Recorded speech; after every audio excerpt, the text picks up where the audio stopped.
Larantaka.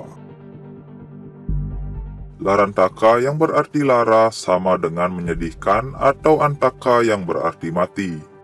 Dikisahkan setelah anak dari Ki Balian Batur yang bernama Niluh Madewali difitnah karena menjual makanan berbahan daging manusia, sehingga membuat Ki Balian Batur merasa terhina dan menjadi murka.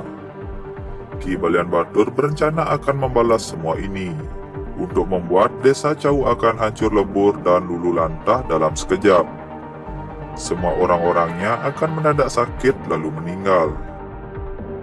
Singkat cerita, Ki Balian Batur dan para sisianya menyerang desa Cau yang akan mengakibatkan banyak warga sakit dan mati mendadak, sehingga suasana desa Cau menjadi mencekam.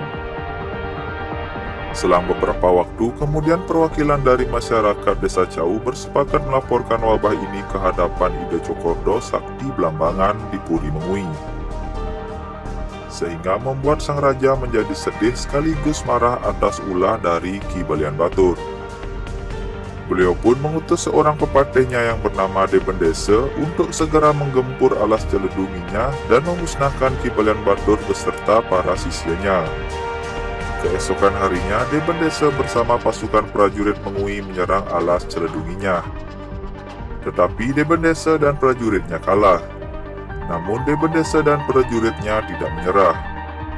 Lalu Raja Mengui memberikan sebuah keris pusaka yang bernama Ki Pupuk Jaya untuk kembali menyerang ke wilayah Ki Balian Batur. Namun sekali lagi menuai kekalahan.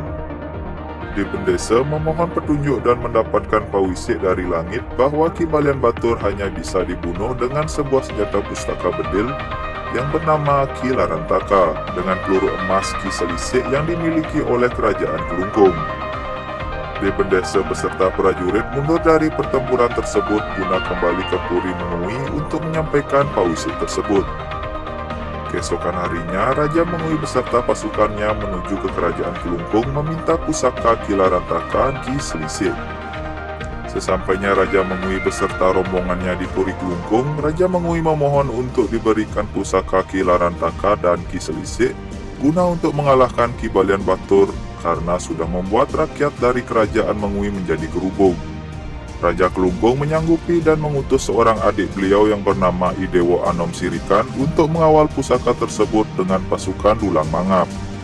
Rombongan Kerajaan Mengui beserta rombongan Ide Dewa Anom Sirikan pamit lalu bergegas untuk ke rumah Ki Balian Batur. Ki Balian Batur yang sudah mengetahui bahwa rumahnya dikepung lalu menjelma berubah wujud menjadi Garuda Emas dan terbang bersembunyi di atas awan.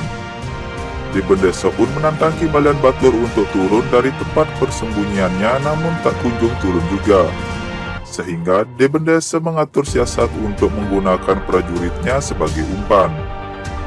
Lalu prajurit itu pun mengejek Ki Balian Batur untuk segera turun dari atas langit. Mendengar ejekan tersebut, Ki Balian Batur pun menjadi marah lalu si Garuda Emas jelmaan Ki Balian Batur dengan secepat kilat terbang dan menyambar mereka. Prajurit itu pun lari terbirit-birit. Ketika itu pula Idewo Anom Sirikan membidikkan senjata pusaka tersebut dan menembak ke arah Garuda Emas. Ki Balian Batur pun terkena tembakan senjata tersebut dan tersungkur ke tanah tak berdaya. Ki Balian Batur sekarat dan mengungkapkan tujuannya adalah untuk mempersatukan Kerajaan Mengui dan Kelungkung. Setelah itu Ki Balian Batur pun meninggal dunia.